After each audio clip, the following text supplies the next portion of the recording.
अस्सलाम वालेकुम दोस्तों, आज मैं आप लोगों के लिए बना रही हूँ बारबेक्यू कीमा।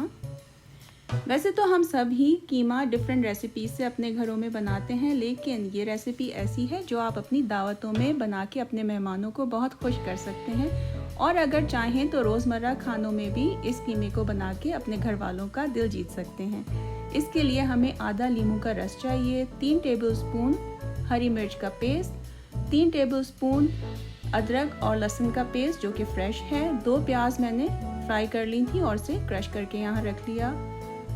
1 कप मैंने वही तेल लिया है जिसमें मैंने प्याज फ्राई की थी और 1 कप दही है जिसे अच्छी तरह से फेंट के मैंने यहाँ रख लिया है।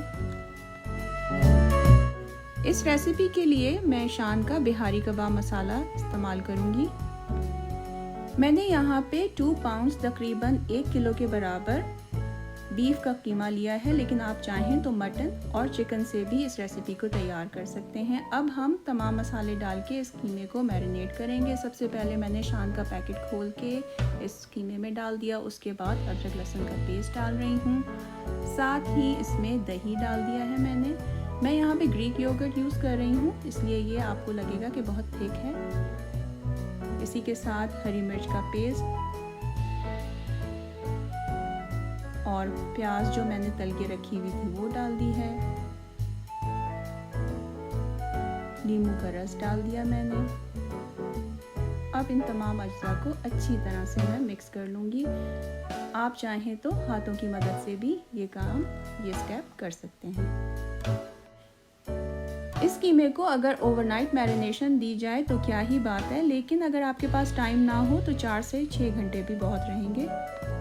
अब हम एक हरी चटनी तैयार कर रहे हैं। उसके लिए हमें 1 कप पुदीना चाहिए, 2 हरी मिर्चें, 1 कप हरा धनिया और आधा टीस्पून बादियान का पाउडर, आधा कप दही।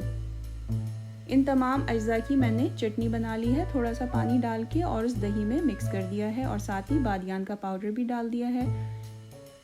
इनको अच्छी तरह से मैं मिक्स कर रही हूँ और एक थिक सा पेस्ट बना के रख लूँगी। इसको कहाँ इस्तेमाल करना है वो मैं आपको अभी थोड़ी देर में बताती हूँ। अब मैंने यहाँ पे एक कढ़ाई ले ली है और ये वही वाला तेल है जिसमें मैंने प्याज लाल की थी, वो मैंने इसमें ऐड कर दिया है। आँच मैंने इस वक्त हाई रखी हुई है। जैसे ही तेल थोड़ा सा गर्म हो गया तो मैंने जो मैरिनेटेड कीमा था उसको आराम से इस तेल में ऐड कर लिया और इसको अच्छी तरह से मिक्स कर रही हूँ मैं। थोड़ी देर में कीमा और दही अपना पानी रिलीज़ करेगा और आप देखेंगे कि इसमें आपको बहुत सारा पानी नज़र आना शुरू हो जाएगा, तो इसीलिए हम इसमें मज़ीद पानी नहीं डालेंगे। जितना मॉइस्चर हमें चाहिए वो हमें ऑलरेडी इसके इंग्रेडिएंट से ही मिल जाएगा, उसी में ये कुक होगा। इसको अच्छी तरह से मिक्स करके अब मैंने आंच हल्की करके ढक दिया है और इसको आधे घंटे तक मैं पकाऊंगी, लेकिन बीच बीच में चमचा चलाती रहूँगी और चेक करती रहूँगी।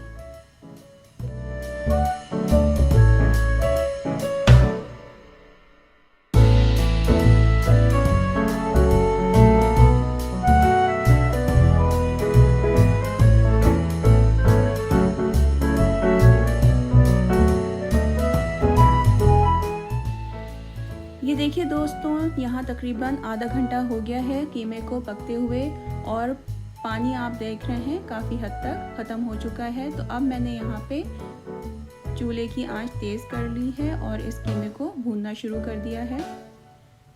इसको मैं अच्छी तरह से भूनूंगी। देखिए अब मुझे साइडों में तेल नज़र आना शुरू हो गया है, तो ये इस बात की निशानी है कि कीमा मुकम्मल तौर पे भुन चुका है।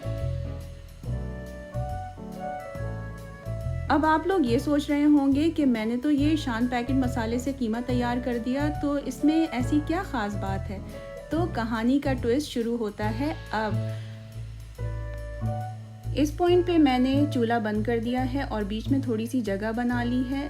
अब जो हमने ग्रीन चटनी तैयार की थी उसका काम शुरू होता है। उसको मैंने बीच में डाल दिया है और तमाम कीमे को फोल्ड करके इस दही के ऊपर एक लेयर बना दूंगी।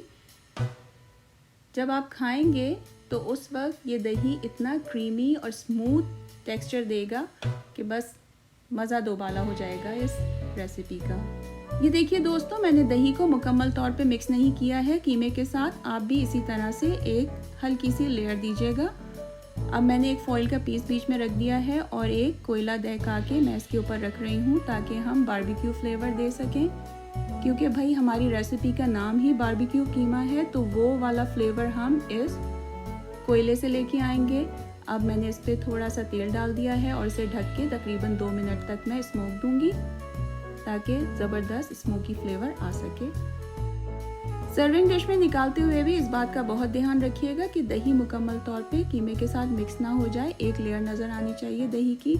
और बेहतर है कि आप ग्रीक योगर्ट का ही इस्तेमाल करें, अगर नहीं तो जो भी आपके पास दही है उसको थोड़ी देर छलनी में रख लीजिएगा और उसका सारा पानी निकाल लीजिएगा। और जब आप दही की लेयर देंगे कीमे के साथ तो चूल्हा मुकम्मल तौर पे बंद होना चाहिए, वरना दही अपना पानी छोड़ देगा, आपको बिल्कुल अच्छा नहीं लगेगा। अब इसे आप जैसे चाहें डेकोरेट कर लें। मैंने यहाँ पे टमाटर और नींबू के स्लाइसेस के साथ इसको डेकोरेट किया है। आप लोग भी ज़रूर बनाइए इस रेसिपी को, मज़े कीजिए, अपनी फैमिली के साथ एंजॉय कीजिए। मेरे चैनल को लाइक, शेयर और सब्सक्राइब भी ज़रूर कीजिए। इसके अलावा मेरा इंस्टाग्राम और फेसबुक अकाउंट भी है, आप मुझे वहाँ भी फॉलो कर सकते हैं। अगली रेसिपी तक के लिए मुझे इजाज़त दीजिए। दुआ में याद रखिएगा, अपना बहुत ख्याल रखिएगा। अल्लाह हाफ़िज़।